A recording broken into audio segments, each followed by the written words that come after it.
61তম বড়ো সাহিত্য সভাৰ অধিৱেশনৰ প্ৰথম দিনত বিভিন্ন দুৱাৰ মুকলি কৰাৰ পৰা আদি কৰি বিভিন্ন কাৰ্যসূচী আৰম্ভ হৈছে আৰু এতিয়া প্ৰদৰ্শনী যিটো এক্সিবিশ্যন এইটো উদ্বোধন কৰা হ'ল।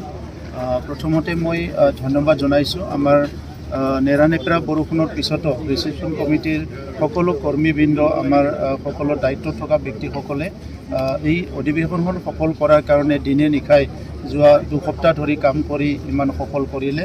আজি আমি 100% বুলি নকওঁ, তথাপিতো 99% মানে কমপ্লিট হ'ল বুলি আমি ধৰি লৈছোঁ আৰু ইতিমধ্যে আমি খবৰ পাইছোঁ যে ৰাইজে বহুত এই সভাত অংশগ্ৰহণ কৰিবৰ কাৰণে উৎফুল্লিত হৈ আছে। চ' মই আশা কৰিছোঁ বতৰো ভাল কৰিব, লাহে লাহে চবেই আহিব পাৰিব আৰু বিশেষভাৱে বড়ো সাহিত্য সভাৰ কথা চবেই জানে।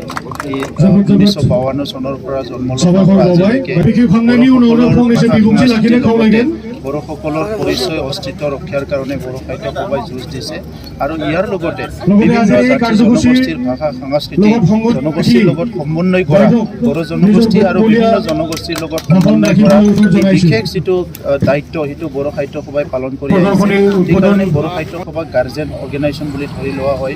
যেতিয়াই কিবা এটা সংঘাত হৈছে, যেতিয়াই কিবা এটা সমস্যা হৈছে, তাত বড়ো সাহিত্য সভাই প্ৰথম ষ্টেপটো দিছে আৰু এই কাৰণে আজি বড়ো জনগোষ্ঠীয়ে বড়ো সাহিত্য সভাৰ অধিৱেশনটো প্ৰত্যেক বছৰতে এটা উৎসৱমুখী এটা পৰিৱেশ কৰি তোলে। গতিকে আজি তামোলপুৰৰ যিটো অনুষ্ঠান সেইটো বিশেষভাৱে ঐতিহাসিক বুলি ক'ব লাগিব। আমাৰ আজি ভূপেশ কলিতা ডাঙৰীয়া আহিছে, মুখ্যমন্ত্ৰী ডাঙৰীয়া অলপ পিছত আহিব আৰু গোটেই আমাৰ অসম চৰকাৰৰ পৰা ইয়াত সম্পূৰ্ণ সহযোগ আছে, আমাৰ BTR চৰকাৰৰ পৰা সহযোগ আছে।